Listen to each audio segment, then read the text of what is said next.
Hello friends, welcome to my YouTube channel. आज हम बृहस्पतिवार की कथा सुनाने वाले हैं, तो प्लीज़ फ्रेंड्स हमारे चैनल को लाइक सब्सक्राइब जरूर करिएगा। चलिए फ्रेंड्स, हम शुरू करते हैं कथा। बृहस्पति देव की कथा। प्राचीन काल में एक ब्राह्मण रहता था। वह बहुत ही निर्धन था, उसके कोई संतान नहीं थी। एक उसकी स्त्री बहुत ही मलिनता के साथ रहती थी।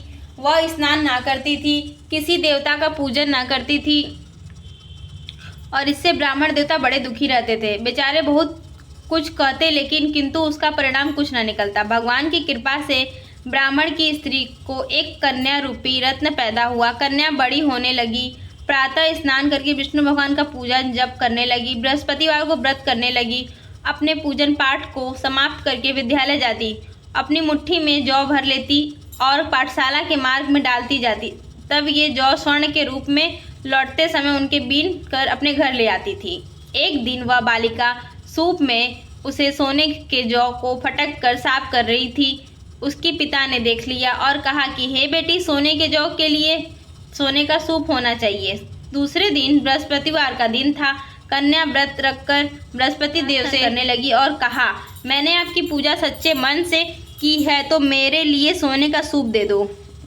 बृहस्पति देव ने उसकी प्रार्थना स्वीकार कर ली। रोजाना की तरह वह कन्या जौ फैलाती हुई जाने लगी। जब लौटकर जौ बीन रही थी, बृहस्पति देव की कृपा से सोने का सूप मिला। उसने वह घर ले आई और उसमें जौ साफ करने लगी, परंतु उसकी माँ का वही ढंग देखकर एक दिन बात बात में कन्या सोने के सूप से जौ साफ कर रही थी। उस दिन उस शहर में एक राजपुत्र वहाँ से होकर निकला। इस कन्या के रूप और कार्य को देखकर मोहित हो गया तथा अपने घर में आकर भोजन तथा जल त्याग कर उदास होकर लेट गया। राजा को इस बात का पता चला तो उसने प्रधानमंत्री के साथ उसके पास गए और बोले, हे बेटा, तुम्हें किस बात का कष्ट है?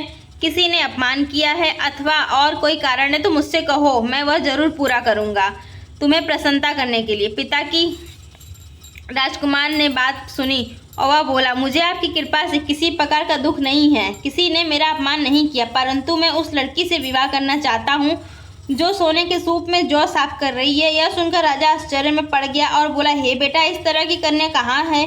मुझे कैसे पता लगाऊं? मैं उसका साथ तेरा विवाह अवश्य करा दूंगा। राजकुमार ने उस लड़की के घर का पता बतलाया।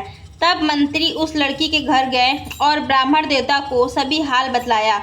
ब्राह्मण देवता राजकुमार के साथ अपनी कन्या का विवाह करने के लिए तैयार हो गए। विधि विधान के अनुसार ब्राह्मण ने कन्या का विवाह राजकुमार के साथ कर दिया। कन्या के घर से जाते ही पहले की भांति उस ब्राह्मण के घर में गरीब वृत्ति और दरिद्रता का निवास हो गया। अब भोजन के लिए भी अन्न बड़ी मुश्किल से मिलता था। एक दिन दुखी होकर ब्राह्मण देवता अपनी पुत्री के पास गया। बेटी ने पिता की दुख का अवस्था देखकर अपनी माँ को हाल पूछा। तब ब्राह्मण ने हाल कहा। कन्या ने बहुत सा धन देकर अपने पिता को विदा कर दिया। इस तरह ब्राह्मण कुछ समय सुखपूर्वक व्यतीत हुआ। कुछ दिन बाद फिर वही हाल हो गया। ब्राह्मण फिर अपनी कन्या के यहाँ गया और सारा हाल बतलाया लड़की को।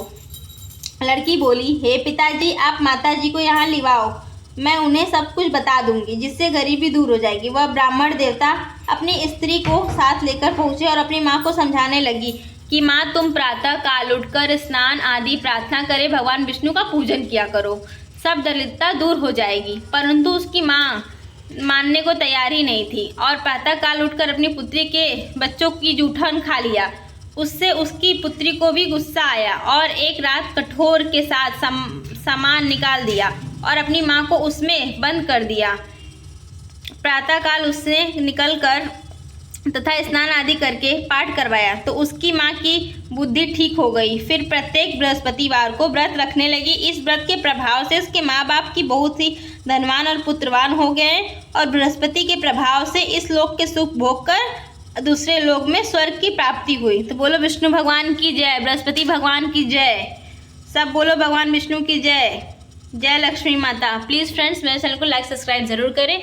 और ये देखिए फ्रेंड्स, आप हमारे वीडियो को ऐसे ही देखते रहिए और हमारे चैनल को सपोर्ट करिए। Thank you for watching. Friends, welcome to my YouTube channel. Thursday का दिन है फ्रेंड्स, गुरुवार का दिन।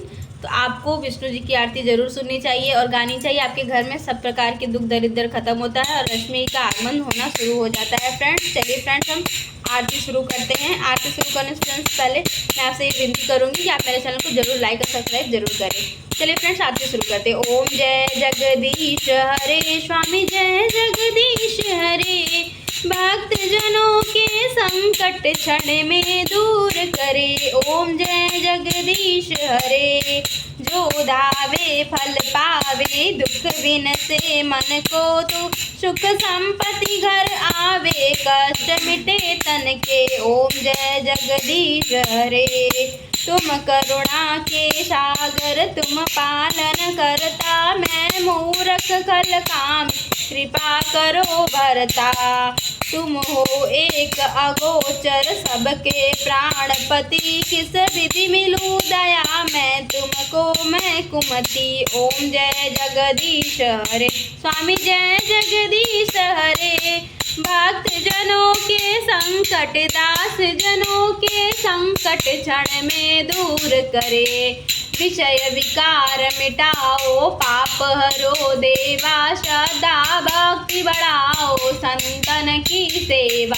ओम जय जगदीश हरे, तन मन धन और संपत्ति सब कुछ है तेरा, स्वामी सब कुछ है तेरा, तेरा तुझको अर्पण क्या लागे मेरा। ओम जय जगदीश हरे, श्री जगदेश्वर जी की आरती जो कोई नर गावे, कहत शिवानंद स्वामी मन वांछित फल पावे। ओम जय जगदीश हरे, स्वामी जय जगदीश हरे। प्लीज़ फ्रेंड्स, मेरे चैनल को लाइक सब्सक्राइब जरूर करें। Thank you for supporting.